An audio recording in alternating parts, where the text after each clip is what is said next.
Okay, now this is a different kind of video I'm doing this time. And I'm downtown South San Francisco in the corner of Grand and Maple. And right in front of you there, that's the City Hall, South San Francisco City Hall. And I'm walking down Grand Avenue toward Linden Street. And now I'm going to go to 333 Grand Avenue. And we're going to check out some photographs that I installed there, about 28 of them. Just last weekend, I was at Carmel, and I visited the Weston Gallery, set up by the granddaughter of Edward Weston. Some really great prints there, all darkroom prints.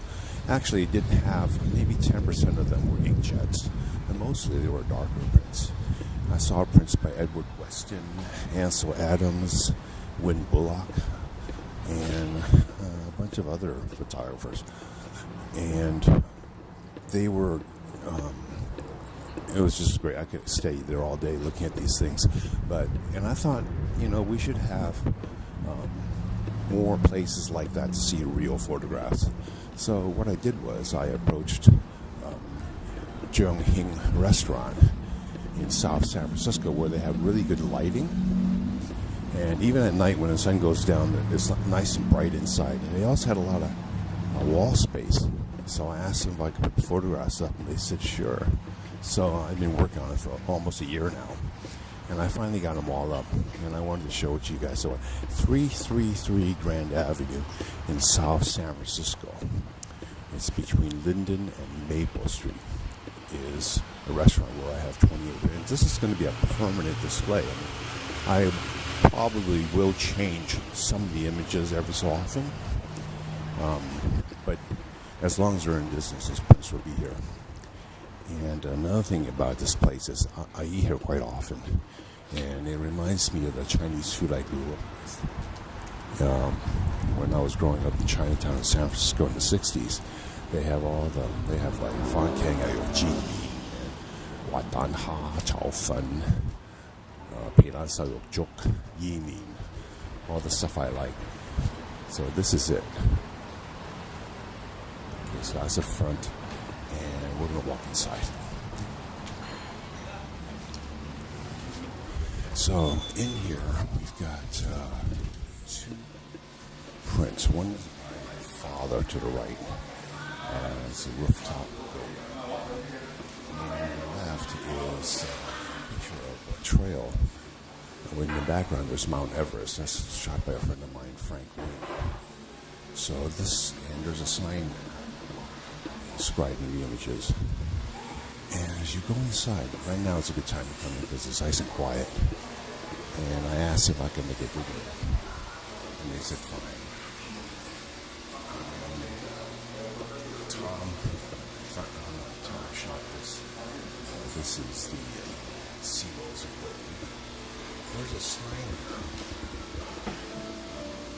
that describes the images how they were made and my feelings about film photography. That's my original Ansel Adams. Before the bridge. Shot in 1932, 1 year before the Golden Gate Bridge was built. It started as Half Dome. Shot from the air. This is the El Capitan that my father shot when I was 10 years old. Here we have San Francisco. Bob called it cocktail time because he shot at about 5 o'clock in the afternoon. In a helicopter on his way back to the airport, and they're running out of gas. This is the fog over the Embarcadero. This is prior to the 1989 earthquake. So the Embarcadero still has 280 has changed. And on this side, because it's a Chinese restaurant, I put on one side photographs of China. This is a shot I took in 1979 and 1980 when the Chinese troop came. This is during the Nixon era when barriers were broken down between China and the United States. And China sent a friendship team of wushu artists, kung fu artists. And this is at the Cow Palace in San Francisco. I shot that with 35 millimeter with a 200 millimeter lens. My father shot this in Canton City, I think, in China, 1977. And this was when there were a lot of bicycles. I don't think you see that too much in China anymore. Everyone's got motorcycles or cars. There's another one of my father. This one,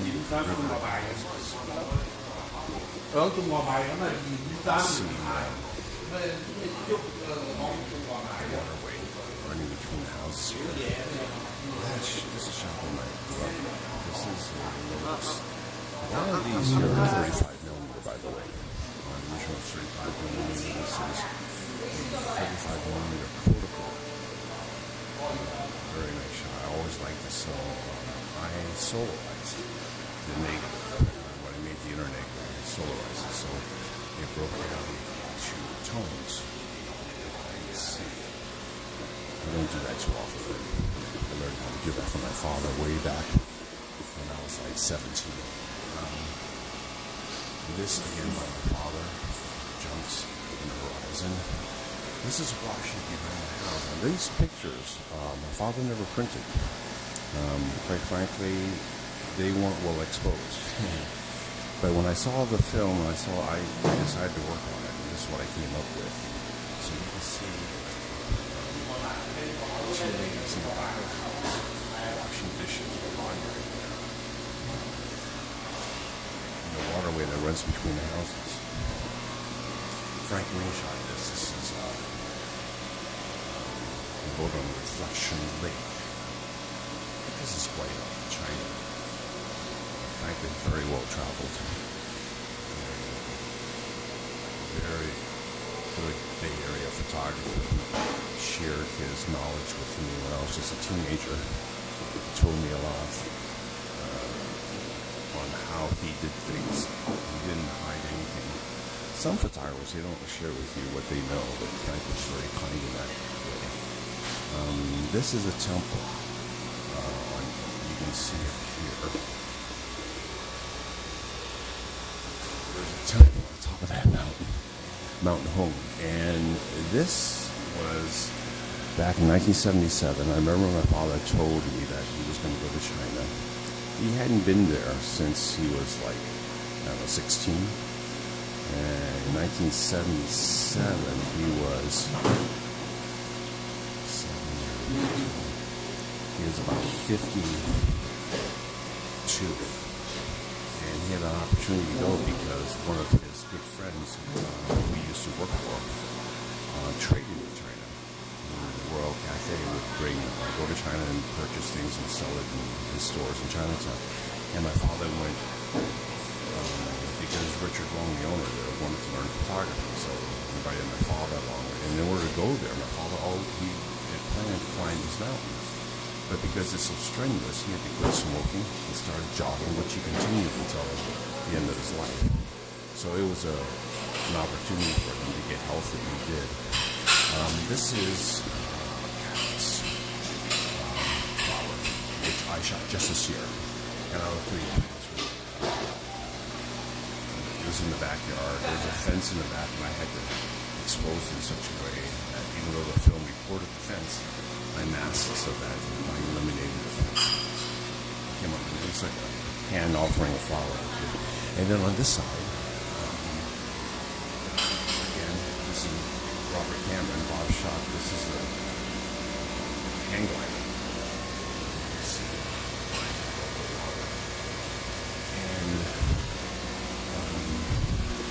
These are 2 1/4 by 2 3/4 transparencies. This is a Colorado River. And there's a boat here. That's gives you an idea of the scale. This is the coastal fog over Carmel, which I just had last week. And then this is the see it.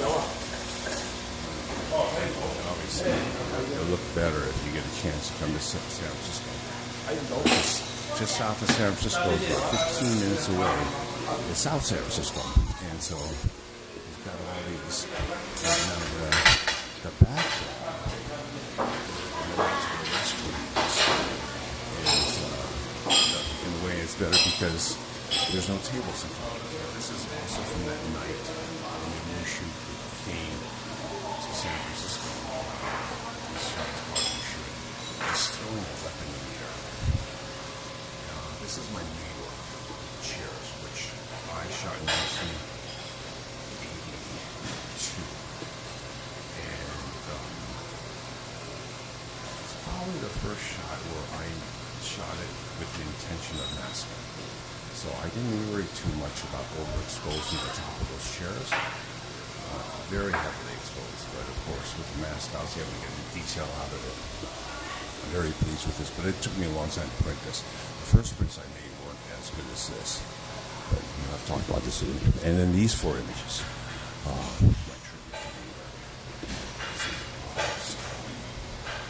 Statue of Liberty.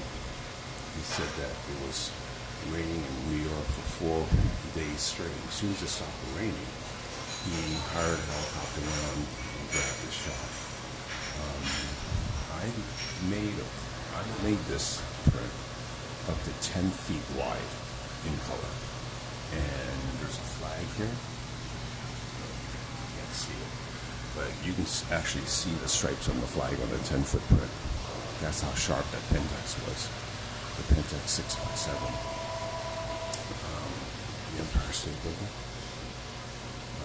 Bob's reproduction of this image in his book is really small, and he didn't pay justice to this image. I think the photo editors didn't recognize how great some of these shots were, but I made a black and white of this, and it really has a great feeling about it. You saw a sequence in Seattle, but that's the top of the Empire State Building where they met at the end of the movie. And then this is Yankee Stadium.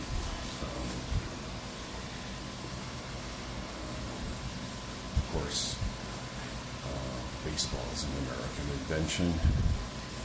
Americana really took a part in that shot. And then, of course, the Twin Towers, which is very important at this point in time. No longer there, but a great shot nevertheless. So those are 28 shots, and if you get a chance to be anywhere in the Bay Area, you should come and take a look at it. It's all to be up now. I will be changing some of these images in the years to come, but this image.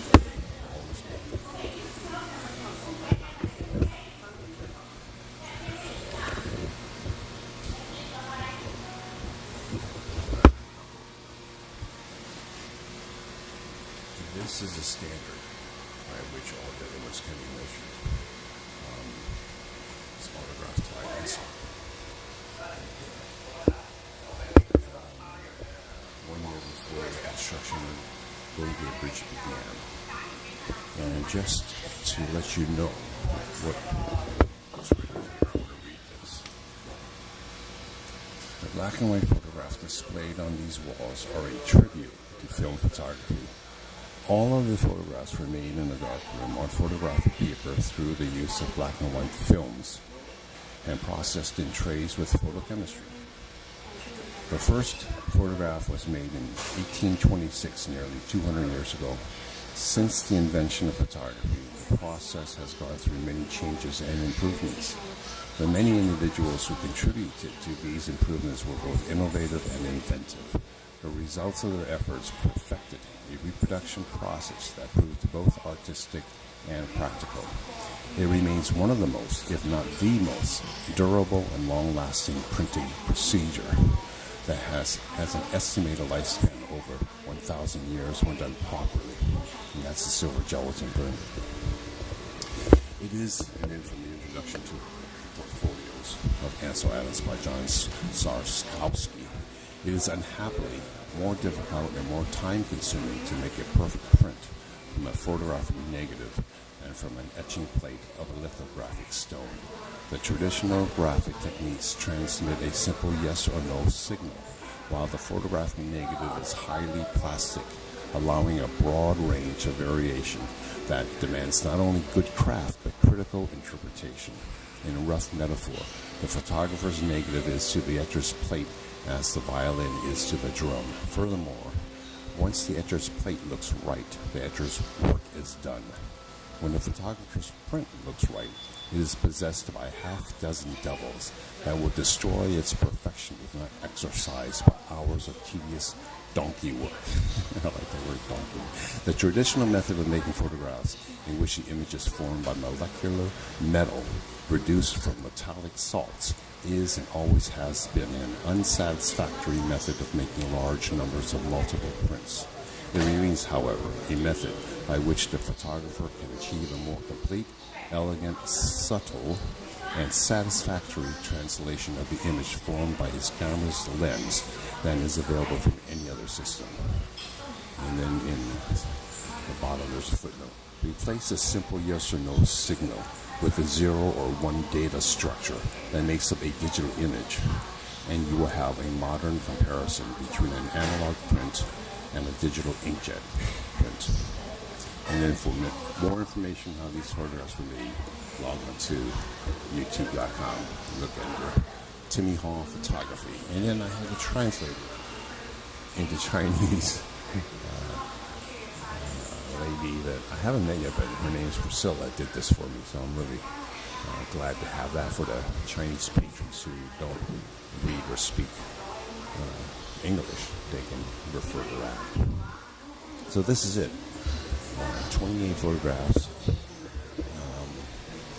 Get a chance, come to this restaurant, get something to eat, and enjoy the photography. The food here is 4 stars, if not more.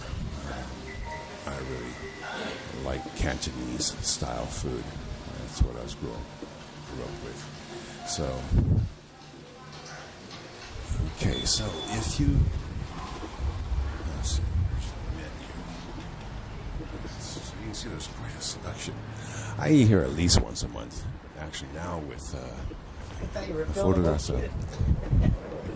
I come here a little more. I meet people who are interested in photography, and I say, meet me at this restaurant. We check out the photographs I made. Only 4 of them were shot by me. The other ones were all done by friends. But a lot of work. And anyway, I wanted to put that up because I thought there should be a place where you can go and see real photographs. Nowadays, all you see are inkjets.